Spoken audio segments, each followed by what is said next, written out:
Hello, friends. Welcome back to your EVS class. Are you excited for a fun learning session? We are studying chapter 12 of our EVS book, Looking Around. The chapter's name is What If It Finishes? And we have already discussed a couple of things. Let's now go back to our class objectives and see what all we have covered in the chapter already. As our class objectives, we have that we will be able to learn more about oil and petroleum as a non-renewable natural resource. Then we were supposed to develop a conservation mindset. And lastly, we were supposed to discuss the alternatives to oil and petroleum. So friends, let's continue with our lesson. So friends, yesterday we learned that oil is found deep down in the earth. It is a treasure found beneath the earth. But it is not just found everywhere. It cannot just be taken like water from a bore well. It is found in very special places. This is a map of India where there are many oil refineries. This is a map of the places in India where oil can be found. Some examples are Hyderabad, Mangalore, Jamnagar, Delhi NCR, Pune, Haldia, and Chennai. Many such more places are special and oil can be discovered there. Now I'm sure we remember that there were kids at the petrol pump who asked Uncle a few questions about petrol and oil. Another kid, Divya, joined these two kids to ask Uncle some more questions as she made some more interesting observations at the petrol pump. Now, Divya saw something very suspicious at the petrol pump and she became very curious. So, what was this, friends? Let's find out. Divya came across a poster in the petrol pump which said that petrol and diesel will not last forever. Save it for your children. Make every drop go a long way. Switch off your engine when you stop your car. It also talked about petrol and diesel rates. So, why was this worrisome? Well, Divya had a conversation with the uncle at the petrol pump. She asked them, is petrol going to finish? The poster said that petrol is not going to last forever. The uncle said that it does not get made as fast as we take it out. It takes lakhs of years for it to be formed under the earth. Abraham said, well, if we run out of petrol, how will vehicles run if the oil finishes? Now Manju said, on CNG. She thinks that she saw on TV that vehicles which run on CNG make less smoke. Well, Uncle started laughing. He also said that while he understands that less smoke is made from CNG, that too comes from below the earth and it is also something that will get finished. Now, another kid said that electricity can be used to run vehicles. He has seen many electric cars. So, what will we do?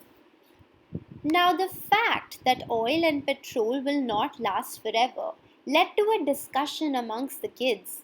They were wondering what they would do when they grow up. Would there be any oil left for them to use for vehicles? Manju said that, see, only one or two people are sitting in the cars. Why doesn't everyone use the bus? The kids started asking these important questions. They started to wonder how to save petrol and how they could make it last till their generation. They also kept coming up with various ideas to get away and be done with petrol. What they were doing was developing a conservation mindset. They were becoming conscious of the fact that petrol needs to be saved and that they need to take care of their environment to make sure that they don't run out of things that the earth offers them. The treasure found beneath the earth is not forever, and they became aware of that fact, and that fact led to them developing a conservation mindset. A conservation mindset is when someone thinks wisely about using the earth's resources that are not forever. They start to come up with plans and come up with multiple ideas to help each other, and develop various ways to use resources wisely. Divya wrote a very beautiful poem about how the oil will one day finish. It says, I am black, I'm thick, I flow. Who am I? Do you know? I will last longer if you use me with care. I got made over centuries, I won't always be there. I light your lamps, I cook your food, I run your machines, fly the planes in the sky. Who is more useful to people than I? If not used with care, I won't always be there. Will they fight over me? What is life without me? I'm black, I'm thick, I flow. Who am I, do you know? She's clearly talking about oil. This poem talks of preserving our treasure found under the ground. We use petrol and oil very carefully. We must at all costs preserve this natural resource that might run out very soon. We use oil for so many things like cooking, running, industries, machines, operating vehicles, etc.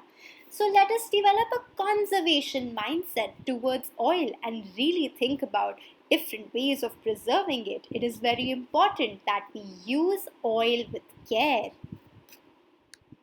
Now, as informed by the uncle at the petrol pump, we definitely know that we will run out of oil very, very soon. So, the question seems to be, what will happen if it finishes? Are there any other alternatives that we can use if oil finishes? Well, as of now, oil seems to be irreplaceable. However, there are some different methods that are used in the villages that do seem to replace oil. For example, wood for chula. Today, about two-thirds of Indian people in our country use wood, twigs, etc. to light a chula. They use this chula not only for cooking but also to keep warm, for heating water, and for lighting. Many other things are also used for all these activities at home, like kerosene, LPG, coal, electricity, etc. While there is no proper way of replacing oil yet, we are still discovering methods of using oil resourcefully and using oil wisely. Wooden chula, kerosene, LPG, coal, electricity are some of the ways in which we can replace oil. However, they're not foolproof methods and come with their own set of negatives. As of now, we need to make sure that we maintain a conservation mindset and make sure that we do everything possible to conserve oil. It is very interesting to see how this lesson came full circle. In today's lesson, we did speak about oil and petroleum, but we mostly discussed having a conservation mindset. We must adopt a conservation mindset towards oil and petroleum because we now know it will not last forever. We also discussed a few alternative methods like the wooden chula method, like LPG, electricity, and gas. But we learned that they're not complete antidotes and they cannot be used completely to replace oil. Thus, we must remember to keep a conservation mindset at the center of our hearts when we discuss oil and petroleum. Thank you for coming to the class, kids. I hope you had a good experience. I will see you again soon with our next lesson. Goodbye.